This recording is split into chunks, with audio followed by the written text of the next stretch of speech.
Hello everyone, in this video, I'll be discussing Pablo Picasso's The Old Guitarist, one of the most emotional works from his Blue period. I'll explore how Picasso's personal grief influenced the painting, how it reflects the social issues of early 1900s Spain, and why it serves as a strong example of the contextual plane in art analysis. Picasso created The Old Guitarist after the tragic death of his close friend Carlos Casagemas. This event caused deep emotional pain that shaped Picasso's artistic direction.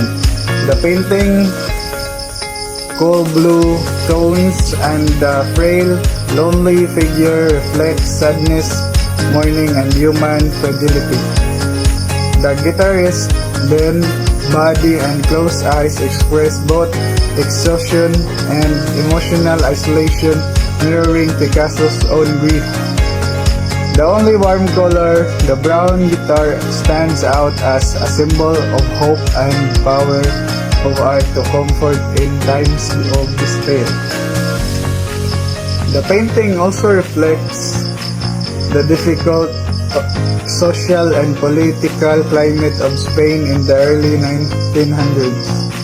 During this period, poverty, unemployment, and inequality were widespread. The blind musician represents the suffering of the poor and forgotten the people in society. Through this image, Picasso shows empathy toward those who struggled for survival, giving a voice to the marginalized through his art.